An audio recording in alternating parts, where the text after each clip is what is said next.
I'm so excited about the new series that we're going to be talking about. And it's all about unity and living life together. And I remember back in 1992, anybody remember that far back? Okay. That was back when the first Dream Team was actually assembled. And dream teams have been assembled since then, but nothing has been like the original Dream Team. And this is when, the first time that the American Olympic team was actually made up of professional NBA players. And you can see on this team, there's Patrick Ewing from New York, yay. But look, there's Michael Jordan, and there's Larry Bird, and there's Scottie Pippen, and remember this guy? Anybody know who that guy is? Clyde the Glide Drexler. How about Christian Laettner? Nobody remembers him. He was great at Duke, but a great team. This was a team that was dominating other teams in the Olympics by 44 points. And they easily, they got that gold medal. I think they were playing Croatia that day. They were just an amazing team. And the team was described by journalists as the greatest team that was ever assembled. I think we could agree with that. 2,000 years before this, a man decided to put together 12 guys of his own. He had his dream team. And Jesus assembled a dream team himself, and he operated on the principle found in this little verse on Psalm 133, verse 1. In fact, say it with me. How good and pleasant it is when brothers and sisters dwell together in unity. That's really God's dream for all of us. It's his dream for humanity. It's what we were made to be, but something messed all that up. Can anybody guess what that is? Sin. The Bible calls it sin. 2,000 years ago, Jesus began recruiting his own dream team. He chose 12 people to be in it. Now, what we're going to do today is we're going to talk a little bit about these 12 guys. And you're like, Adam, why would we do that? They don't look as flashy as, America's dream team, but this is the original dream team. I think it's important for us to understand who these guys are. One, because someday you're going to die and go to heaven, and you're going to meet one of them up there, and you're going to be able to say, hey, Thaddeus, I know who you were. We learned about you in church, and it'll be a good thing, okay? So I think it's good for us to understand who these people are. I also kind of want us to, as we walk through these different, go ahead and put those guys up there. I want us to think, what made this team so great? Who made this team so great? Maybe, is there anybody on this team that we can identify with? And, who made it great? So here we go. We're going to do a little player-by-player analysis, and it began like this in Mark chapter 3. Jesus went up on a mountainside and called to him those he wanted, and they came to him. And he appointed 12 that they might be with him. Now, this little verse is really packed with information. Let me just mention right now the number 12. 12 was a very distinct number. Any Israelite would actually recognize this. When God started Israel, how many tribes were there? Well, good guess. There were 12 tribes of Israel. Then things kind of broke apart and they went to exile. And then there were these 10 lost tribes. Anybody kind of heard of the lost tribes of Israel? That's what was going on. And by Jesus' day, what happened. And so you might have heard of these 12 tribes. God's dream for community was really broken when 10 of them were lost. And so then Jesus comes along and he says he chose these 12 and he did something no other rabbi did. Everybody knew what he was saying. And he was saying God's dream of community, which once started with these 12 tribes of Israel, it's now broken. It's now going to be started afresh and renewed by me and these 12 disciples. And everybody knew what he was talking about. This was a bold statement. Everybody back then would realize this is what he's talking about. 12 is not a coincidental number. It's a big number. And he's going to pick the greatest spiritual athletes in Israel, right? Not so much. Okay? These are the 12 he appointed. This is in Mark chapter 3. These are the 12 he appointed. Simon, to whom he gave the name Peter, James, son of Zebedee, and his brother John. To them he gave the name Boanerges, which means sons of thunder. A lot of times in teams, people will use nicknames like Clyde the Glide, okay? Well, he used nicknames here. Andrew, Philip, Bartholomew, Matthew, Thomas, James, the son of Alphaeus, Thaddeus, Simon the Zealot, and Judas Iscariot, who betrayed him. Now, why would he choose these guys? We're actually going to walk through them for a little bit, starting with Simon.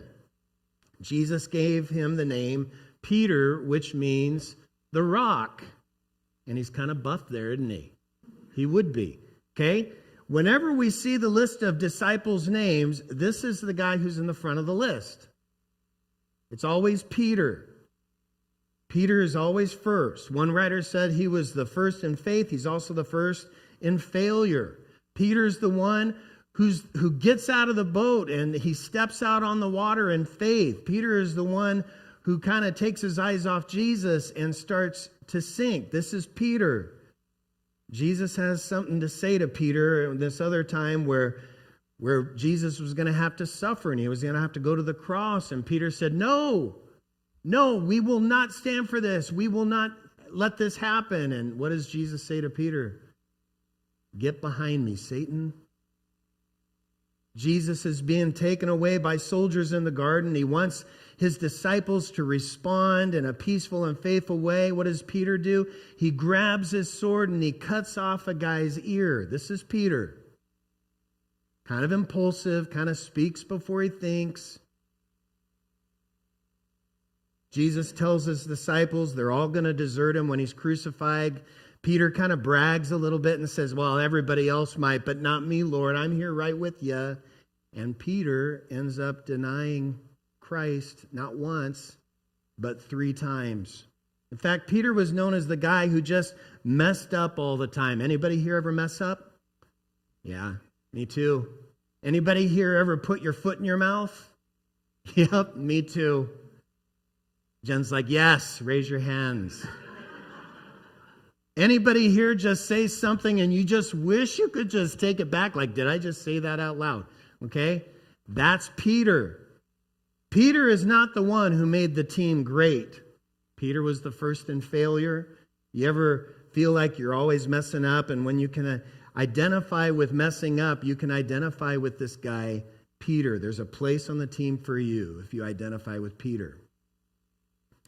Then the next 2 disciples always are listed are these 2 brothers, James and John, the sons of thunder. It could be translated sons of anger because these guys really let it loose at times. They had anger issues. They weren't very self-disciplined. One day they go through this Samaritan village. Now, the Samaritans didn't think very highly of the Israelites, and so they didn't give them a very warm welcome. And the sons of thunder actually say this. They say, hey, when the disciples, James and John, saw this, they asked, Lord, do you want us to, call down fire from heaven and destroy them? Like, this is the thing that's crazy. They could do that. They could do this. Should we just nuke them, Lord? Wouldn't that be a great idea, Lord? And Jesus is like, no, that would not be a good idea.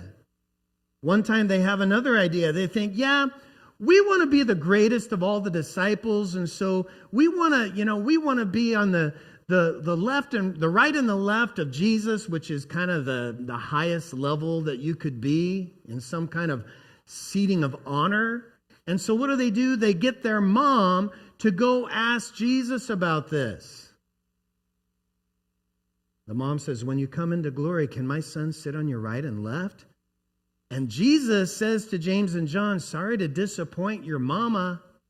No, this can't be. It's not going to work this way. Another time there was somebody who wasn't on one of the disciples, and this guy was doing some great works for God, but he wasn't one of the 12. And so, hey, James and John, they didn't like this. And so John sees this and he says, man, if outsiders doing that, we're not going to look as great. So I'm gonna put a stop to this. And then John says to Jesus, verse 39, teacher, we saw someone driving out demons in your name, and we told him to stop because, well, he wasn't one of us. Didn't we do good, Jesus? Pat me on the back, Jesus. Aren't I great? Jesus says, no. Do not stop him, Jesus said, for no one who does a miracle in my name can in the next moment say anything bad about me, for whoever is not against us is for us. And there was this huge competition going on with a couple of these disciples, John and Peter. Let's talk about that for a moment. So rumor has it that Jesus has raised from the dead. He's no longer in the tomb. And they have this race. You can just hear chariots of fire, you know. Da, da, da, da, da, da, slow motion. And they're running, you know, to see who can get there first. That's Peter and John. Jesus told Peter he was going to have to suffer at this point. And Peter's like, oh man, okay, well, and then he sees John walking by, and Peter says, well, what about him? What will happen to him? And there was this little rivalry thing going on. Again, it's interesting to just kind of look behind the scenes and see what these different guys were like. There's another time where after the resurrection, we're told that of all of the disciples, Peter and John were actually together, and they're actually praying and they're living life together, and they're having these amazing times together. A guy comes up and asks them for money, and he's crippled, he can't walk. And they're like, no, we don't have any money, but what we do have, we will give you. And in the name of Jesus, we want to invite you to rise up and walk. And he went running and leaping and praising God. And it was amazing. And this is Peter and John doing life together. The religious leaders didn't like this. They wanted to stop them. And in Acts 4, it says, when they saw the courage of Peter and John and realized that they were unschooled, ordinary men, they're like, who's going to choose these guys? They don't have any education. They're just ordinary people. Who's going to draft them onto this dream team? They don't have any training. They weren't famous. They weren't public figures. They were ordinary. Now, the Greek word that's translated ordinary here is the word idiotes. What word do you think we get from that? Okay. Verse 13, when they saw the courage of Peter and John, they were astonished, and they took note that these men had been with Jesus. Again, unschooled, ordinary, no credentials, but they were with Jesus. That's really cool. The next one is Andrew. Now, this is really interesting. Andrew is listed as the fourth disciple, but we know who he is because he's described this way. Another of his disciples, Andrew, Simon Peter's brother, spoke up. How often do you think he was referred to as Simon Peter's brother? Oh, look, there's Simon Peter's brother. What's his name? What's interesting to me is Peter was the one who was really well known. Andrew was the tag-along, but the ironic thing was that Andrew was the first one to discover Jesus. Andrew brought his brother Peter to see Jesus. Here's what happened. John 1, verse 40. Andrew, Simon Peter's brother, was one of the two who heard what John the Baptist had said and who had followed Jesus. The first thing Andrew did was to find his brother Simon and tell him, we have found the Messiah. And Andrew brought Simon to Jesus. I wonder if Andrew ever felt a little bit insecure about that, because Simon gets all the cool, accolades. He gets the cool nickname. He gets to be Peter. He gets to preach. He gets to be in front. he gets the recognition. Anybody ever does with Andrew is, oh, that's Simon's brother. The thing about Andrew, and the thing really known about Andrew, was he was the bringer of people. Anybody just love inviting people? I know some of you do. I see some Andrews out there. Andrew, who does he brings Simon to Jesus. He brings some kid with 5 loaves and 2 fish to Jesus. Something kind of big happened from that. Fed 5,000 plus people. There were all these Gentiles who were following Jesus around. Andrew brings them, introduces them to Jesus. And then there's a guy named Philip. And what we know about Philip is he's from the town of Bethsaida. Now, there are a bunch of other disciples from Bethsaida as well. There's Peter, Andrew, James, and John. They actually form this little clique, if you will, of Bethsaidaites. And everybody was cool who was from Bethsaida, and all the other disciples were trying to be cool. And there's a lesson to be learned. You know, when a church has been around a while, sometimes we get into these little cliques of people. And it's kind of cool to be in the little clique. Some of us have been around in church for a little bit longer than other people. And, you know, my hope is that, you know, if you've been around for a while, that you would actually start embracing some new people with open arms. I kind of talked about this a little bit last week, where we would just embrace those who are kind of new with us. We saw some people who haven't been with us for a few weeks, and I saw people just loving them and embracing them. We need to be a place that isn't cliquey. And it's easy to do that because our friends are all here, right? We love to be with our friends, but it's also really important for us to have just open arms for everybody that walks through the door. People that maybe feel left out, maybe people that feel a little bit like the world doesn't want them around. No, we want to love on them. We want to invite them to come back. Then the next disciple is Thomas. You might have heard the phrase doubting Thomas. That's because after Jesus was resurrected, Thomas is the guy that says, I don't believe it. I don't believe it. If I can't see the wounds and put my hands in those in his wounds in his hands and in his side, then I won't believe it. And what's interesting about Thomas, we look at him a couple of different places. He's mentioned in John in chapter 11, 20, and 21.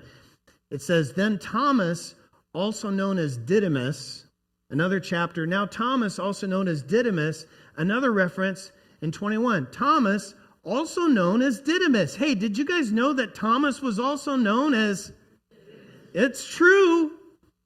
Why does that keep coming up? Didymus was the Greek word for, anybody know? Twin. That's right. Thomas was a twin. Now in our day, twins are pretty cool. Apparently they take a lot of work, but when they're not our own, they're really cool. We like to really enjoy twins. But back in Jesus' day, twins weren't very cool. In fact, childbirth was really tough back then. It was, you're fighting for your life. A lot of times, the mom would die, the child would die. You would compound that if you had twins. It was actually considered a bad omen back then to have twins. In the Old Testament, there are only 2 sets of twins mentioned here. Jacob and Esau, Perez and Zerah. Do you think they all got along with each other? No, not very much. It was a huge struggle. It was bad. Now, Thomas, also known as Didymus. Now, in the ancient world, the second born of a set of twins was so unwanted, it wasn't unheard of for the second kid to actually be left out in the elements to die. That's what would happen most of the time. The firstborn would get the family name. The secondborn would just get named twin. The Aramaic word Talma means twin for Thomas. And then just in case you forget, and it's just an afterthought, he's also known as Didymus. which is Greek word for twin. Twin, twin. Oh, there's twin, twin. Doubting twin, twin. Part of why this was a big deal with Thomas is there's a duality to him. You know, he's got a double nature. He's a disciple, but he's also a doubter. You know, he's a believer, but he's also kind of skeptical. He's doubting Thomas. Anybody here ever doubt? Yeah, me too. Anybody here ever pray and wonder if it's really working? Yeah. Anybody here ever feel negative? Jen's like, yes, raise your hand. I have a problem with that. I feel negative.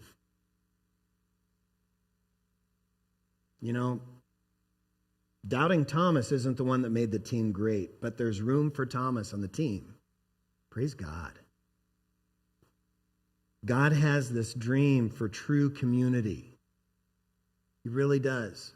He wants unity in the church. And it's very different from a dream team that would happen in the NBA, because it's not about our human abilities and capabilities and our strengths. It's actually about the opposite. It's not about drafting the best of the best. Because in God's community, everybody's welcome. Nobody's, come on, perfect. And with Jesus, anything is, that's right. The next guy is another guy named Simon. Now, to distinguish him from Simon Peter, he's called Simon the Zealot. The Zealots were a group of people who were zealous for the law of Israel, and they became this political party dedicated to overthrow Rome. It was what they lived for. And they hated the Romans. They especially hated Roman soldiers. Simon the Zealot watches while Jesus gets approached by a Roman centurion, and Jesus says, yeah, I'll help you. And then Jesus says this, truly I tell you, I have not found anyone in Israel with such great faith. And Simon the Zealot is just like, oh, Jesus, you're driving me crazy. This is our enemy. I want to get rid of this guy, and you're praising him. The only guy the Zealots hated worse than Roman centurions, can you guess? Were tax collectors. The next disciple I want to talk about was a tax collector. Jesus says, hey, Matthew and Simon, you guys room together for a while. You guys hang out for a while. Let's see how that works out. And they drove each other crazy. Can you imagine what that would be like? Another lesson to be learned here. God uses other people to grow you. We don't come to church to hang out on a vacation and just relax and just feel like, oh, everybody here is just like me. This is a place for me to escape difficult people. No. It's going to be the place where there's somebody who just bothers the living daylights out of you. When they move away, we can't breathe a sigh of relief because somebody else is going to step right into their space. It's the way it is. And God did it for a reason. You and I sharpen each other. By the way, Jesus' dream team is where Simon the Zealot is always going to find Matthew the tax collector. Neither of these guys made the team great. Then there's another James, a different James than the brother of James. He had the great little nickname, James the Lesser. We don't exactly know why. But then we also have a disciple named Bartholomew. Not much written in Scripture about these guys, but they were dream team material.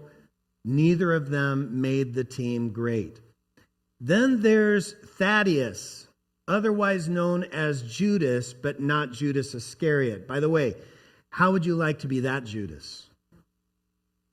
You know, the rest of his life. Hey, you're Judas? You're one of the disciples? Yeah, I am, but I'm not that Judas.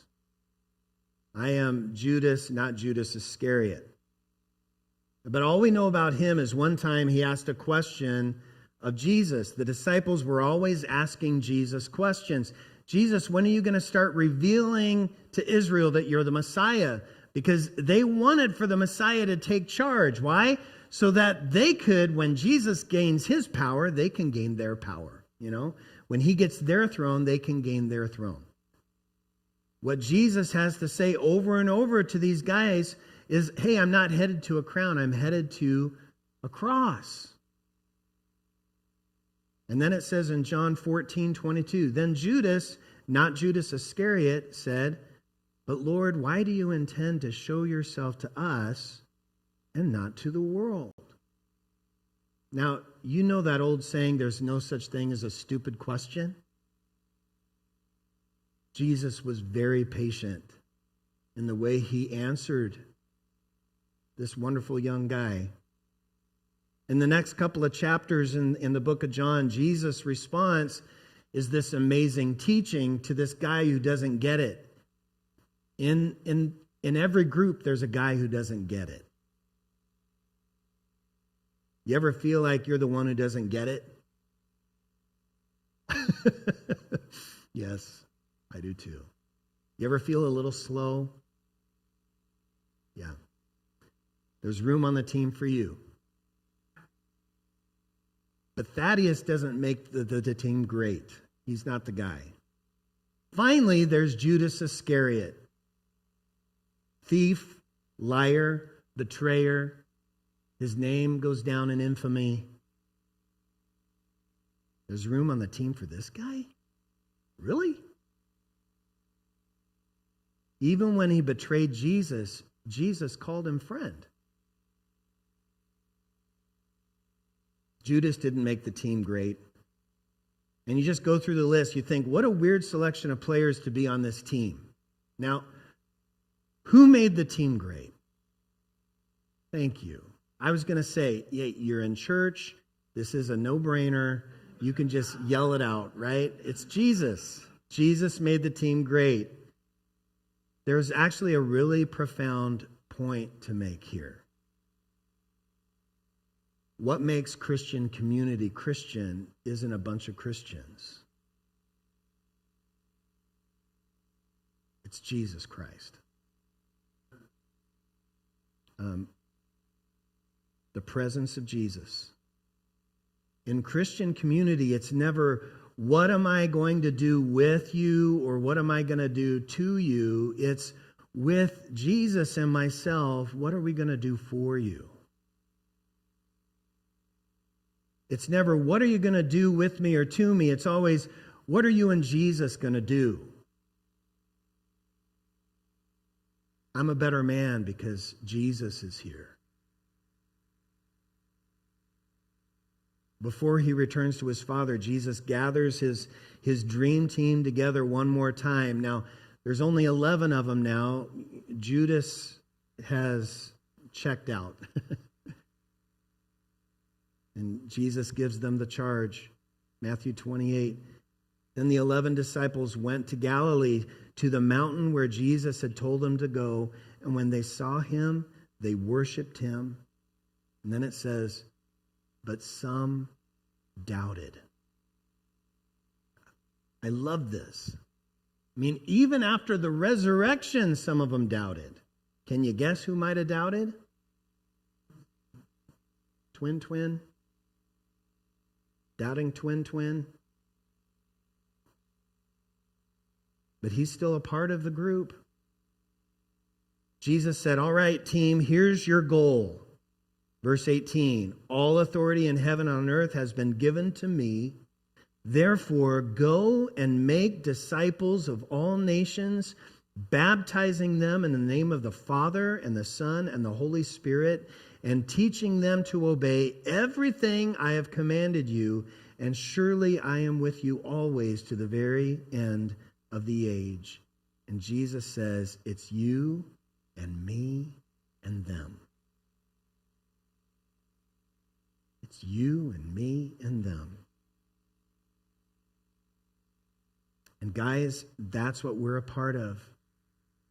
You and I get to be a part of this dream team, not because you're the most spiritual giant, but precisely because Jesus is here. And the goal is the redemption of humanity through Jesus. That's our goal. You want to be a part of that? I want to be a part of that. This is what I want to do with my life.